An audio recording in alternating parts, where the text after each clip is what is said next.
நவீன காலத்தில் மனோதத்துவ முறையில் சிகிச்சை. அனைவரும் கண்டிப்பாக உடலின் நிலைமை பற்றியும் மனித விஷயங்கள் குறித்தும் கவலை கொண்டுள்ளனர்.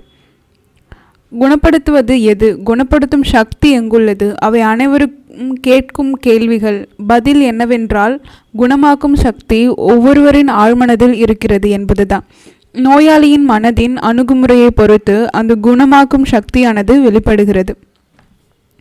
எந்த ஒரு மருத்துவரோ, மதம் சார்ந்த அறிவியலை பயிற்சி செய்பவரோ, உளவியல் நிபுணரோ, உளவியாளரோ ஒரு நோயாளியை குணப்படுத்துவதில்லை.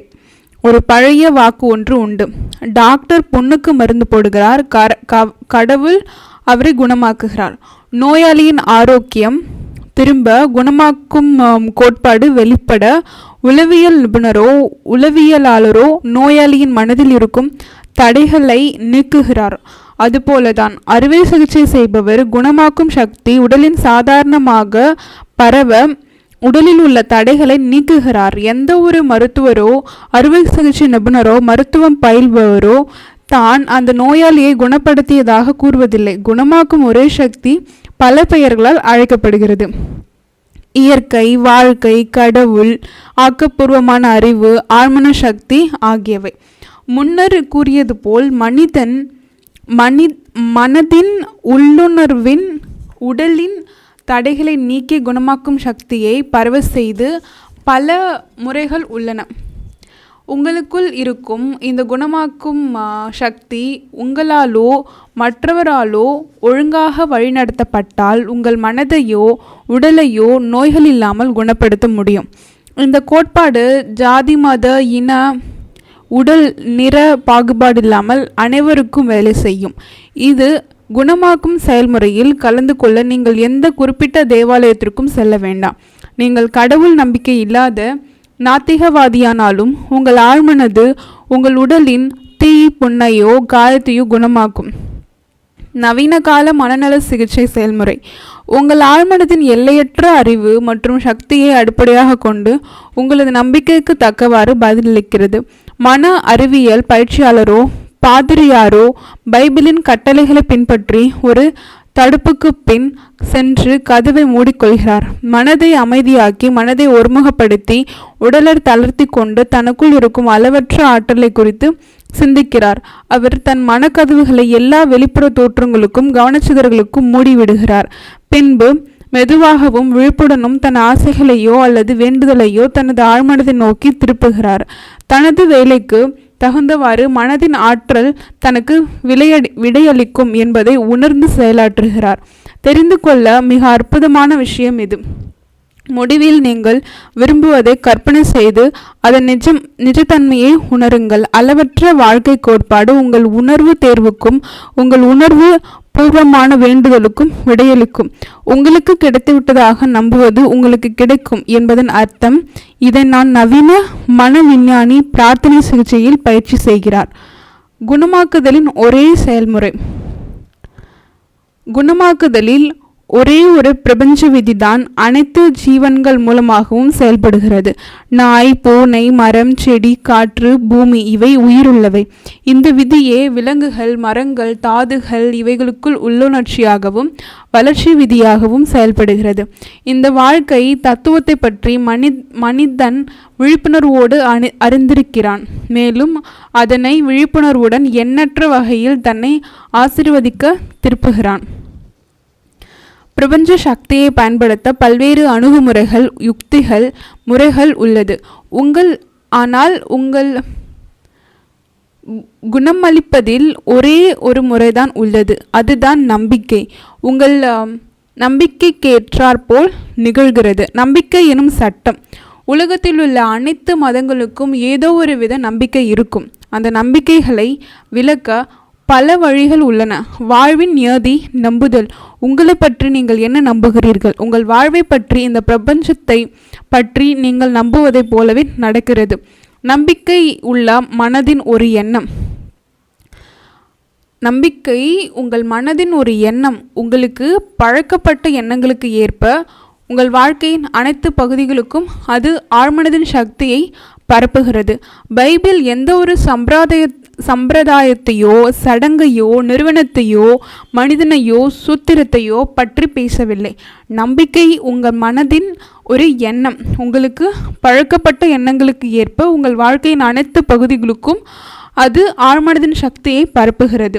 உங்கள் மனதின் நம்பிக்கை, உங்கள் மனதின் எண்ணம் நீ விசுவாசிக்க கூடுமானால் ஆகும். விசுவாசிக்கப்படுகிறவனுக்கு எல்லாம் கூடும். ஏதோ ஒன்று உங்களை காயப்படுத்தும், உங்களுக்கு தீங்கு விளைவிக்கும் என்று நினைப்பது முட்டாள்தனமாகும். எது உங்களை காயப்படுத்தும் என்று நினைக்கிறீர்களோ அது உங்களை காயப்படுத்தாது. உங்கள் மனதில் உள்ள எண்ணம், அந்த நம்பிக்கை தான் அந்த விளைவை கொடுக்கும். உங்களது அனைத்து அனுபவங்களும் செயல்களும் நிகழ்வுகளும் சூழ்நிலைகளும் உங்கள் எண்ணங்களின் பிரதிபலிப்பே. விஞ்ஞானபூர்வமாக திசை திருப்பப்பட்ட ஆழ்மனது மற்றும் உணர்மனதின் ஒருமித்த செயல்பாடே பிரார்த்தனை வைத்தியம் ஆகும். உணர்மனதும் ஆழ்மனதும் குறிப்பிட்ட நோக்கத்திற்காக ஒருங்கிணைந்து இசைவுடனும் திறனுடனும் செயல்படுவதே பிரார்த்தனை சிகிச்சை ஆகும். அறிவியல் பூர்வமான பிரார்த்தனையில் அல்லது பிரார்த்தனை சிகிச்சையில் நீங்கள் என்ன செய்கிறீர்கள், ஏன் செய்கிறீர்கள் என்பது மிகவும் அவசியமாகிறது. நீங்கள் குணமளிக்கும் நியதியை நம்புகிறீர்கள். பிரார்த்தனை சிகிச்சை என்பது சில நேரங்களில் மன சிகிச்சை என்றும் அறிவியல் சார்ந்த பிரார்த்தனை என்றும் குறிப்பிடப்படுகிறது. பிரார்த்தனை சிகிச்சையில் நீங்கள் உணர்வுடன் அனுபவிக்க விரும்பும் ஒரு எண்ணத்தை தேர்ந்தெடுத்து அதை மனதில் படமாக்கி ஒரு திட்டம் தீட்டுகிறீர்கள். இந்த எண்ணம் அல்லது மனதில் வடித்த படத்தை ஆழ்மனதிற்கு தெரிவிப்பதற்கு உண்டான திறனை உணர்ந்து உண்மை நிலையில் உணர்வுபூர்வமாய் நடக்கும்படி செய்கிறீர்கள். உங்கள் மனதின் அணுகுமுறைக்கு உண்மையாக இருந்து நீங்கள் பிரார்த்தனை செய்து கொள்வது பலன் தரும். பிரார்த்தனை சிகிச்சை என்பது குறிப்பிட்ட பலனை எதிர்பார்த்து செயல்படும் மனதின் செயல். பிரார்த்தனை சிகிச்சையால் ஒரு குறிப்பிட்ட பிரச்சனை தீர்க்க முடிவு செய்கிறீர்கள் என்று எடுத்துக்கொள்வோம். உங்கள் பிரச்சனை, நோய் எதுவோ அது உங்கள் ஆழ்மனதில் பதிந்துள்ள எதிர்மறையான எண்ணங்களால் என்று உங்களுக்கு தெரியும். உங்கள் மனதை சுத்தப்படுத்தி கொண்டால் குணம் பெறலாம். ஆனால் அதனால் நீங்கள் உங்கள் ஆழ்மனதிற்குள் அனைத்து பிரச்சனைக்கான தீர்வுக்கான அளவற்ற சக்தியும் திறனும் ஆற்றலும் அடங்கியுள்ளது என்பதால் அதன் பக்கம் திரும்புகிறீர்கள். உங்கள் இந்த உண்மைகளின் மேல் சிறிது நேரம் கவனத்தை செலுத்தினால் உங்கள் பயம் கரைந்து போகும். தவறான நம்பிக்கைகள் சரி செய்யப்படும். கிடைக்கும் பலனுக்கு நன்றி தெரிவித்து வழிகாட்டுதல் கிடைக்கும் வரை பிரச்சனையை பற்றி எண்ணாமல் சிறிது இடைவெளிக்கு பிறகு பிரார்த்தனை செய்கிறீர்கள். நீங்கள் வழிபடும் பொழுது எந்தவித எதிர்மறையான எண்ணத்திற்கும் சக்தி கொடுக்காமல் நிவாரணம் கிடைக்காது என்று ஒரு நொடி கூட நினைக்க மாட்டீர்கள். மனதின் இந்த அணுகுமுறை ஆழ்மனது மற்றும் உணர்மனதை நல்லிணக்கத்தோடு செயல்பட செய்து குணமாக்கும் சக்தியை வெளிப்படுத்துகிறது. நம்பிக்கையால் குணமடைதல், அதன் அர்த்தம் மற்றும் கண்மூடித்தனமான நம்பிக்கை எப்படி வேலை செய்கிறது. இங்கு நாம் நம்பிக்கையால் குணமடைவது என்று சொல்வது பைபிளில் சொல்லப்படும் நம்பிக்கை அல்ல. அது ஆழ்மனதும் உணர்மனதும் இணக்கத்தோடு செயல்படுகிறது என்ற அறிவே ஆகும். நம்பிக்கையால் குணமடைய செய்பவர் சம்பந்தப்பட்ட சக்திகளின் வலிமையை பற்றி எந்த ஒரு உண்மையான அறிவியல் புரிதலும் இல்லாதவர்.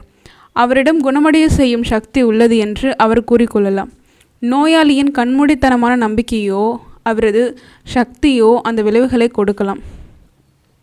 தெற்கு ஆப்பிரிக்கா மற்றும் இதர உலக நாடுகளை சேர்ந்த மருத்துவர்கள் பில்லி சூன்யம் மற்றும் மந்திரங்கள் பிரயோகித்து குணமடைய செய்யலாம். அல்லது புனித ஆத்மாக்களின் எலும்பை தொடுவதால் குணமாகலாம். அல்லது உண்மையில் அந்த நோயாளி நம்பும் ஏதோ ஒரு முறையினால் குணமாகலாம். பயம் மற்றும் கவலைகளிலிருந்து விலகி எதிர்பார்ப்பு மற்றும் நம்பிக்கையில் நகர்த்தும் எந்த முறையும் குணப்படுத்தும். தன் கோட்பாடு தான் சிறந்தது, அதனால்தான் குணம் பெறுகிறார்கள் நோயாளிகள் என்று கோருபவர்கள் பலர் உண்டு. அது உண்மையாக இருக்க முடியாது என்று ஏற்கனவே இந்த பகுதியில் விளக்கியுள்ளோம். கண்மூடித்தனமான நம்பிக்கை எப்படி வேலை செய்கிறது என்று விவரிக்க ஸ்வீஸ் நாட்டை மருத்துவர் பிரான்ஸ் அண்டன் மெஸ்மர் பற்றி நாம் ஏற்கனவே பேசியிருந்தோம். 1776 அவர் செயற்கையான காந்தத்தை வைத்து நோய்வாய்ப்பட்டவர்களை தடவி சிகிச்சை அளித்ததாக கூறினார். பிறகு அந்த காந்தங்களை தூக்கி எறிந்துவிட்டு மிருக காந்தம் என்ற கோட்பாட்டை கொண்டு வந்தார். அவர் இந்த காந்த திரவம் பிரபஞ்சம் முழுவதும் பரவியுள்ளதென்றும் இது மனித உயிரினத்தில் அதிகம் செயலாற்றுவதாக நம்பினார். அவர் இந்த காந்த திரவம் அவரிடமிருந்து தன் நோயாளிக்கு சென்று அவர்களை குணப்படுத்துவதாக கூறினார். மக்கள் அவரை சூழ்ந்து கொள்ள பலர் குணமடைந்தனர். பிறகு மெஸ்மர் பாரிஸ் நகரத்திற்கு குடிபெயர்ந்தார். அவர் எப்படி நோயாளிகளை குணமடைய செய்கிறார் என்பதை ஆராய அரசு ஒரு குழு அமைத்தது. அதில் மருத்துவர்களும் அறிவியல் நிறுவனங்களை சேர்ந்தவர்களும் குழுவினர்களாக இருந்தார்கள். பெஞ்சமின் பிராங்க்லின் அந்த குழுவின் உறுப்பினராக இருந்தார். மெஸ்மர் கூறியவற்றிலிருந்த உண்மைகளை அந்த குழுவின் அறிக்கைகள் ஒப்புக்கொண்டன. ஆனால் அவரது காந்த திரவ கோட்பாடு சரி என்று நிரூபணமாக போதிய ஆதாரங்கள் இல்லை என்றும் நோயாளிகளின் கற்பனை திறனாலேதான் அவர்கள் குணமடைகிறார்கள் என்றும் கூறியது. அதன் பிறகு சீக்கிரமே அவர் நாடு கடத்தப்பட்டு 1815 இறந்து போனார். சிறிது காலத்திற்கு பிறகு மான்செஸ்டர் நகரத்தை சேர்ந்த டாக்டர் பிரைட் டாக்டர் மெஸ்மர் கூறியபடி காந்த திரவம் குணப்படுத்தாது என்று பரிந்துரைத்தார். நோயாளிகளை தூக்க மயக்க நிலைக்கு கொண்டு சென்று அவர்களுக்கு பரிந்துரைகள் செய்யலாம் என்பதை கண்டுபிடித்தார். இந்த நிலையில் மெஸ்மர் கூறிய காந்தத்தன்மை செயல்புரியலாம் என்றார். இந்த நிவாரணங்கள் அனைத்தும் நோயாளிகளின் கற்பனை திறனுடன் அவர்களது ஆழ்மனதிற்கு கொடுக்கப்பட்ட பரிந்துரைகளும் வேலை செய்ததினால் தான் ஏற்பட்டன என்று சந்தேகமின்றி உங்களால் பார்க்க முடியும். இவை அனைத்தையும் கண்மூடித்தனமான நம்பிக்கை என்று கூறலாம். ஏனென்றால் அந்த காலத்தில் எப்படி இவர்கள் குணமடைந்தார்கள் என்பதற்கான புரிதல் இல்லை. அகநிலை நம்பிக்கை மற்றும் அதன் அர்த்தம். ஒருவரின் புறநிலை மனது அல்லது உணர்மனதினால்தான் அகநிலை அல்லது ஆழ்மனதையோ அல்லது பிறரது ஆழ்மனதையோ அடக்க முடியும் என்பதை நீங்கள் நினைவு கூறலாம். புறநிலையில் எத்தகைய நம்பிக்கையாக இருந்தாலும் நேரடியாகவோ அல்லது மறைமுகமாகவோ கொள்ளும் நம்பிக்கையினால் ஆழ்மனம் அதனை ஏற்கும். மேலும் உங்கள் ஆசைகள் நிறைவேறும். மனதை குணப்படுத்த தேவைப்படுவது அகநிலை நம்பிக்கையே. அது நம் புறநிலை மனதின் எதிர்ப்பை நிறுத்தும்போது அடையப்படும். ஆனால் சிகிச்சையின் பொழுது உங்கள் உணர்மனம் மற்றும் ஆழ்மனம் இரண்டின் நம்பிக்கையும் ஒரு சேர பெறுவது அவசியம். ஆனால் உங்கள் உடலும் மனதும் தளர்வாக பதற்றமின்றி இருந்தால் கூறப்படும் கருத்துக்களை பரிந்துரைகளை ஏற்றுக்கொள்ள இவ்விரண்டில் நம்பிக்கையும் ஒன்று சேர்ந்து பெறுவதென்பது அவசியமற்றது. அதுபோன்று தூக்க நிலைக்கு சென்றுவிடும் பொழுது நீங்கள் அகநிலை பதிவுகளுக்கு மறைமுகமாக இறங்கிவிடுகிறீர்கள். சமீபத்தில் ஒரு மனிதனால் கேட்கப்பட்டேன், அது எப்படி நான் ஒரு பாதிரியரால் குணமடைந்தேன்? அவர் என்னிடம் நோய் என்று ஒன்று பொருள் கிடையவே கிடையாது என்று கூறிய பொழுது நான் அதை நம்பவில்லை. முதலில் அம்மனிதன் தன் அறிவை அவமதிப்பதாக உள்ளது என்று நினைத்து அதை ஏற்றுக்கொள்ள முடியாமல் எதிர்த்தார். இதற்கான விளக்கம் எளிமையானது. எதுவும் நினைக்காமல் கூறாமல் இருக்குமாறு இனிமையான வார்த்தைகளால் அமைதியாக்கப்பட்டார். அவரது பாதிரியாரும் எதுவும் செய்யாமல் சொல்லாமல் அமைதியாக இருந்து தனக்குள் இம்மனிதன் பரிபூர்ண ஆரோக்கியத்துடன் அமைதி நல்லிணக்கத்துடன் முழுமையாக வாழ்க்கை வாழ வேண்டும் என்று 1.5 மணி நேரம் மீண்டும் மீண்டும் வலியுறுத்தி கொண்டிருந்தார். அம்மனிதர் அதீத நிவாரணம் பெற்று நல்ல ஆரோக்கியத்தையும் திரும்ப பெற்றார். அதிலிருந்து எளிதாக புரிவது என்னவென்றால், அவரின் அகநிலையின் நம்பிக்கையானது சிகிச்சையின் போது அந்த நபரை செயலற்ற நிலையில் வைத்திருந்தது. பின்பு பாதிரியாரின் முழுமையான ஆரோக்கியம் என்ற பரிந்துரை அந்த நபரின் ஆழ்மனதிற்கு தெரிவிக்கப்பட்டது. இதில் இவரது அகநிலை மனதும் பரஸ்பர நம்பிக்கை மற்றும் புரிதலுடன் இருந்தன. நோயாளியின் மனதில் சிகிச்சை முறையை பற்றி சந்தேகங்கள் எழும்பிய பொழுது அது பகைப்புணர்வுடன் சுய பரிந்துரைகளாக வெளிப்பட்டன. அந்த பாதிரியார் அதனால் ஊனமுறவில்லை. இந்த தூக்க மயக்க நிலையில் உணர்மனதின் எதிர்ப்பு மிக குறைவாக ஆகிறது. பலன்கள் தொடர்கின்றன. நோயாளியின் ஆழ்மனது இத்தகைய பரிந்துரைகளால் கட்டுப்படுத்தப்பட்டு அதற்கேற்றவாறு நடந்து கொள்வதால் குணமடைவது தொடர்கிறது. மறைமுகமாக சிகிச்சை செய்வது. நியூயார்க்கில் வாழும் உங்கள் அம்மாவின் உடல் நலமில்லை என்று லாஸ் ஏஞ்சலஸில் வாழும் நீங்கள் அறிகிறீர்கள். உங்கள் அம்மா நீங்கள் இருக்கும் இடத்தில் உடல் அளவில் இருக்க மாட்டார். ஆனாலும் உங்களால் அவருக்காக பிரார்த்தனை செய்ய முடியும். உள்ளிருந்து வேலை செய்வது தந்தை. ஆழ்மனதின் ஆக்கப்பூர்வ நியதி உங்களுக்கு பணிந்து வேலையை செய்யும். உங்களுக்கு அதன் பதில் தன்னிச்சையானது. உங்களுக்குள் ஆரோக்கியத்தையும் இசைவையும் தூண்டுவதுதான் உங்கள் சிகிச்சை முறையின் நோக்கம். அவ்வாறு தூண்டும் பொழுது அந்த உள் உணர்வானது உங்கள் ஆழ்மனதின் மூலமாக உங்கள் அன்னையின் ஆழ்மனதில் எண்ணத்தை தோற்றுவிக்க தயாராகிறது. ஆரோக்கியம், ஆயுள், முழுமையான வாழ்வு ஆகியவை இந்த பிரபஞ்சத்தின் ஒரே அகநிலை மனதின் மூலம் இயங்கி அகநிலை வாழ்வில் ஒரு செயல்பாட்டு விதியை உருவாக்கி அன்னையின் உடலில் வெளிப்பட்டு குணமளிக்கிறது. இந்த மனக்கோட்பாட்டிற்கு நேரம், காலம் என்பது கிடையாது. இதே மனம்தான் உங்கள் அன்னையின் மூலமும் இயங்குகிறது. அவர் எங்கிருந்தாலும் சரி, நேரில் இல்லாதவருக்கான சிகிச்சை அல்லது அருகில் இருப்பவருக்கான சிகிச்சை என்று நிஜத்தில் வேற்றுமை இல்லை. ஏனென்றால் பிரபஞ்சமானது எங்கும் வியாபித்து இருப்பதாகும். நீங்கள் ஒரு எண்ணத்தை செலுத்தவோ நிறுத்தவோ முயற்சிக்காதீர்கள். நீங்கள் கொடுக்கும் சிகிச்சை என்பது உணர்வுடன் எண்ணங்களை செலுத்துவதே ஆகும். விழிப்புடன் அவ்வாறு செய்யும்போது நீங்கள் ஆரோக்கியம், ஓய்வு, உற்சாகம் போன்றவற்றின் தன்மையாகவே மாறிவிடுகிறீர்கள். இந்த தன்மைகளே உங்கள் அம்மாவின் அனுபவத்தில் உயிர்த்தெழுந்து அவருக்கு குணமளிக்கும். அருகில் இல்லாமல் தொலைவில் உள்ள ஒருவருக்கு சிகிச்சை அளிப்பதற்கான ஒரு சரியான உதாரணம் கீழே கொடுக்கப்பட்டுள்ளது. சமீபத்தில் லாஸ் ஏஞ்சலஸ் நகரத்தில் எங்கள் வானொலி மையத்திற்கு வந்திருந்த ஒரு பெண் நியூயார்க்கில் உள்ள இருதய நோயால் பாதிக்கப்பட்ட தன் அம்மாவிற்காக பின்வருமாறு பிரார்த்தனை செய்தார். நான் என் அம்மா உள்ள அதே இடத்தில் தான் குணமாக்கும் ஒளியும் உள்ளது. அவரது உடலில் இந்த நிலை அவரது எண்ணங்களின் பிரதிபலிப்பு நிலையில் ஒளியிடப்படும் நிழலைப் போல திரையில் வெறும் படத்தை மாற்ற நான் அதை ஒளிபரப்பும் நாடாவாக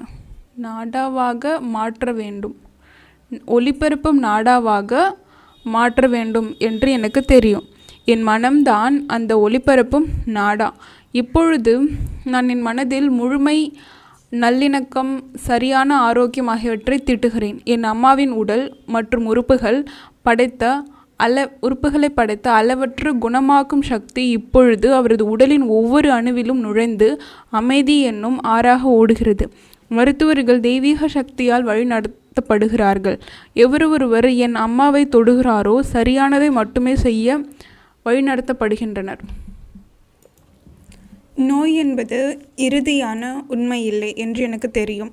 அப்படி இருந்தால் யாருமே குணமடைய மாட்டார்கள். இப்பொழுது நான் அளவற்ற அன்பு மற்றும் வாழ்விற்கு என்னை தயார் செய்து கொண்டு என் அம்மாவின் உடலில் ஆரோக்கியம் மற்றும் அமைதி, நல்லிணக்கம் பிரதிபலிக்க ஆணையிடுகிறேன். மேற்கொண்ட வகையில் அவள் ஒரு நாளில் பலமுறை பிரார்த்தனை செய்தார். அவர் அம்மாவும் சில நாட்களிலேயே வல்லுநர்கள் ஆச்சரியப்படும் வகையில் குறிப்பிடத்தக்க அளவில் மீண்டு வந்தார். அவர்கள் அந்த பெண்மணியின் சிறப்பான நம்பிக்கையும் கடவுளின் சக்தியும் மெச்சினார். முடிவாக அந்த மகளின் மனதில் வந்து ஆக்கப்பூர்வ சக்தியின் நியதியை செயலில் ஆற்றி அகநிலை வாழ்க்கையில் அவள் மூலமாக அவள் அம்மாவின் உடலில் முழுமையான ஆரோக்கியம் மற்றும் நல்லிணக்கத்தையும் உருவாக்கியது. ஆழ்மனதில் இயக்க செயலை விடுவிப்பது. உளவியல் நிபுணரான என் நபர் அவரது ஒரு நுரையீரல் பாதிக்கப்பட்டதாக உளவியல் நிபுணரான என் நண்பர் அவரது ஒரு நுரையீரல் பாதிக்கப்பட்டதாக கூறினார். கதிர்வீச்சு மற்றும் ஆய்வுகள் மற்றும் காச நோய் உள்ளதாக காட்டியது. இரவு உறங்க செல்லும் முன் அவர் அமைதியாக தனக்குத்தானே கூறிக்கொள்வார், என் நுரையீரலுக்குள் இருக்கும் ஒவ்வொரு அணுவும், நரம்பும், தசையும் இப்பொழுது முழுமையானதாகவும் தூய்மையானதாகவும் சரியானதாகவும் ஆகி கொண்டிருக்கிறது. என் முழு உடலிலும் ஆரோக்கியமும் நல்லிணக்கமும் திரும்புகின்றது. இது அவரது சரியான வார்த்தைகள் இல்லை, ஆனால் அவர் நம்பியவற்றை உறுதி செய்கின்றன. ஒரு மாதத்தில் முழுமையான குணம் தொடர்ந்தது. அதைத் தொடர்ந்து எடுக்கப்பட்ட கதிர்வீச்சு பரிசோதனைகள் அவர் முழுவதுமாக குணமடைந்ததாக காட்டியது. அவர் முறையை தெரிந்து கொள்ள விரும்பினேன். ஆனால் அவர் தினமும் தூங்குவதற்கு முன் கூறிய வார்த்தைகள் கேட்டேன். இதோ அவர் விடை. ஆழ்மனதின் ஏக்கச் செயல் நீங்கள் தூங்கும் நேரம் முழுவதும் தொடர்கிறது. அதனால் நீங்கள் தூங்கப் போகும் முன்னர் உங்கள் ஆழ்மனதிற்கு ஒரு நல்ல வேலை கொடுங்கள். இது ஒரு நல்ல விடை. நல்லிணக்கம் மற்றும் முழுமையான ஆரோக்கியத்தை பற்றி நினைக்கும் பொழுது அவர் தனது பிரச்சனையை குறிப்பிடவில்லை. உங்கள் நோய்க்கு ஒரு பெயரிடுவதை நிறுத்துங்கள் என்று நான் உறுதியாக பரிந்துரைக்கிறேன். அந்த நோய்கள் உங்கள் பயம் மற்றும் அதற்கு நீங்கள் கொடுக்கும் கவனம் ஆகியவற்றால் மட்டுமே வளர்கிறது. உளவியல் நிபுணர் கூறியது போல் மனதின் அறுவை சிகிச்சை நிபுணர் ஆகிவிடுகிறது. இறந்த மரத்திலிருந்து வெட்டப்படும் கிளைகளைப் போல உங்கள் பிரச்சனைகளும் வெட்டி எறியப்படும். நீங்கள் தொடர்ந்து உங்கள் வலிக்கும் அதற்கான அறிகுறிகளுக்கும் பெயர் கொடுத்து கொண்டே இருந்தால் இயக்கச் செயலை முடக்கி விடுகிறீர்கள். அதன் பொருள் உங்கள் ஆழ்மனதிலிருந்து குணமாக்கும் சக்தி வெளிப்படாது. மேலும் உங்கள் சொந்த மனதின் நியதிப்படி இந்த கற்பனைகள் உருவம் கொள்ளும். அதைத்தான் நான் பெரிதும் அஞ்சுகிறேன். உங்கள் மனதை வாழ்க்கையின் உண்மைகள் கொண்டு நிரப்பி அன்பின் ஒளியில் முன்னேறுங்கள். உங்கள் ஆரோக்கியத்திற்கு உதவும் சில குறிப்புகள். உங்களை எது குணமாக்குகிறது என்பதை அறிந்து கொள்ளுங்கள். ஆழ்மனதிற்கு கொடுக்கப்படும் சரியான ஆணைகள் உங்கள் உடலை குணப்படுத்தும் என்பதை உணருங்கள். உங்கள் ஆசைகளை உங்கள் ஆழ்மனதின் பக்கம் திருப்பி விடுவதற்கான ஒரு நல்ல திட்டத்தை உருவாக்குங்கள். நீங்கள் விரும்பும் முடிவை கற்பனை செய்து அதை நிஜமாக இருந்தால் எப்படி உணர்வீர்களோ அப்படி உணருங்கள். அதை பின்பற்றுங்கள். சிறந்த பலன்கள் தொடரும். நம்பிக்கை என்பது என்ன என்று முடிவு செய்யுங்கள். நம்பிக்கை என்பது நீங்கள் உங்கள் மனதில் உருவாக்கும் ஒரு எண்ணம் என்பதை அறிந்து கொள்ளுங்கள். உங்களை காயப்படுத்தும் சோர்வாக்கும் எதையும் நம்புவது மூடத்தனம். முழுமையான ஆரோக்கியம், செழிப்பு, அமைதி, செல்வம் மற்றும் தெய்வீக வழிகாட்டுதலின் மீது நம்பிக்கை வையுங்கள். நீங்கள் எப்பொழுதுமே சிறந்த உன்னதமான எண்ணங்களை சிந்திப்பதை பழக்கமாக கொள்ளுங்கள். பிரார்த்தனையின் சக்தியை உங்கள் வாழ்க்கையில் பிரயோகம் செய்யுங்கள். ஒரு திட்டம், எண்ணம், மனதின் படம் ஆகியவற்றை தேர்ந்தெடுத்து உணர்வு பூர்வமாக அந்த எண்ணத்துடன் இணைந்திடுங்கள். உங்கள் மனதின் அணுகுமுறைக்கு உண்மையாக இருங்கள். உங்கள் பிரார்த்தனைக்கு விடை கிடைக்கும். உங்களுக்கு குணமாக்கும் சக்தியை நம்பிக்கை மூலம் நீங்கள் பெறலாம். உங்கள் ஆழ்மனதும் உணர்மனதும் ஒருங்கிணைந்து வேலை செய்கின்றன என்று அதன் அர்த்தம். அதை எப்பொழுதுமே நினைவில் கொள்ளுங்கள். நம்பிக்கை புரிதலால் ஏற்படுகிறது. கண்மூடித்தனமான நம்பிக்கை என்பது சம்பந்தப்பட்ட சக்திகளின் வலிமையின் எந்தவித அறிவியல் புரிதலும் இல்லாமல் விளைவுகள் பெறுவதுதான். நோயால் பாதிக்கப்பட்டிருக்கும் உங்கள் அன்பிற்கு பாத்திரமானவர்களுக்காக பிரார்த்தனை செய்ய கற்றுக்கொள்ளுங்கள். உங்கள் மனதை நிலையாய் நிறுத்தி ஆரோக்கியம், ஆயுள், முழுமை ஆகியவற்றை பற்றிய சிந்தனை கொண்டால் பிரபஞ்ச அகநிலை மனதோடு இணைந்து செயல்புரிந்து உணரப்பட்டு உங்கள் அன்பானவர்கள்